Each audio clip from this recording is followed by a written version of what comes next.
Hello friends, this is VFX Artist again and I'm back with the final part of the match moving tutorial in Nuke and Maya. As you guys already know that in the first two parts we have done the camera tracking in Nuke and then we used the Nuke data to place the 3D object on the marked position. Now for this final part we are going to use the render passes from Maya and then we are going to composite them in Nuke. So without wasting any more time, let's begin. In order to do so, we'll import all the render passes into the Nuke. So let's go to our Maya project file and inside these images, you'll find this folder. These are all the render passes that were batch rendered. Now let's check the passes. Here you can see all the Targa files from frame range 50 to 250. This is exactly what we need to composite. So let's just drag this sequence into the Nuke and you can see that the Nuke has read the complete sequence. Now let me just skip the importing part here. You can see these are all the sequence of the passes. This cast shadow is completely black, but as I showed you earlier that there is something in this alpha channel that you will see later. Now this is the footage that we are using. You can see on this table we will put the CG clothes. So let me show you how by this diffuse pass. Just hit tab and take a merge node or just press M. Now friends, you can see that these clothes are completely fixed on the table. This is how we positioned them in the previous two parts. You might remember that we also took some shadows along with these clothes. So in Nuke to composite them, there is a proper sequence that the shadows come first, or it will overlap the object and that will look really weird. Let me show you. See friends, this dark part is the shadow.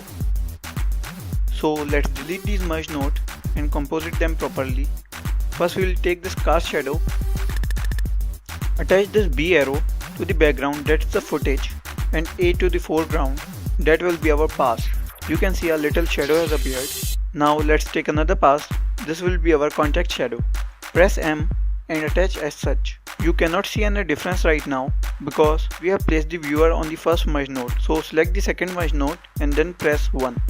But you can see here that this layer is completely hiding the previous layers. So let's fix that.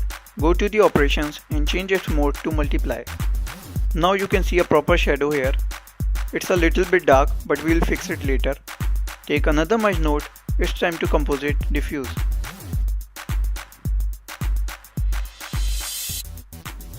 You can see that the clothes are being placed but there is no depth on it. So we'll add that depth with the occlusion layer.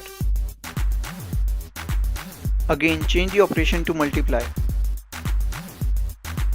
Now you can see the difference.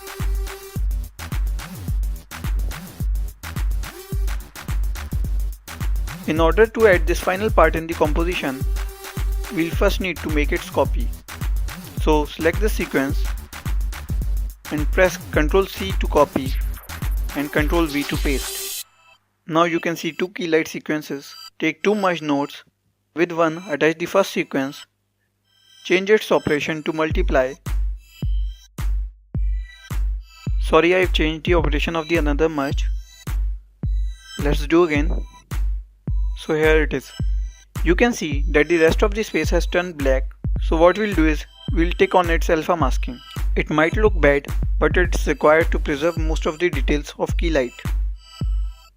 Change the second merge operation to screen.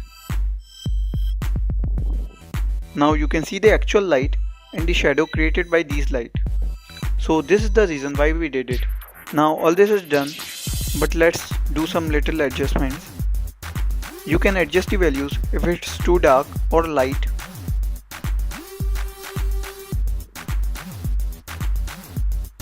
Now let's play it.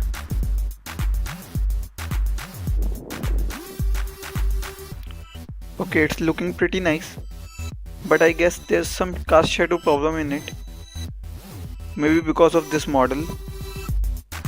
It will act differently on your model, so don't worry. You can also play with the color of the diffuse according to your scene. Just try to properly match it.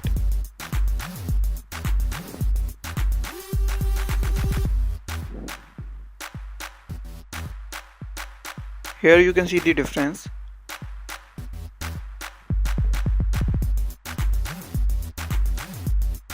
It's time to add some grain to the footage.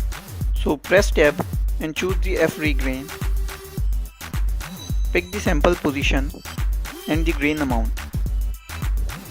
I don't know if you can see the difference here, but I guess this much is good. Now let's just match it a little bit more. Let's just add a single tone to the entire footage.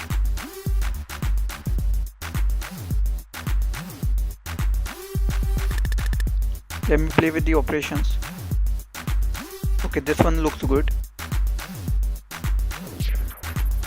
So when you are done with the footage, you can just render it out. Hit tab and take a right node. Attach it with the final node. Now go to the files. Select the destination. Type your render file name. Also type .mov. You can also adjust the FPS if it's not proper. Now all we need to do is press on render. Choose the frame range to global and hit on OK. As soon as you will hit the OK, you will see that the Nuke is taking out your render. So friends, this is how we match move and composite in Nuke and Maya. With this, the last part of this tutorial is also over.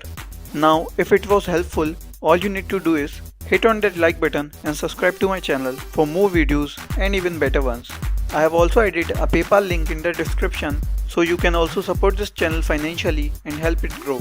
Thanks for watching my videos. I'll come back with more tutorials and other interesting videos. Till then, this is Rishabh signing out.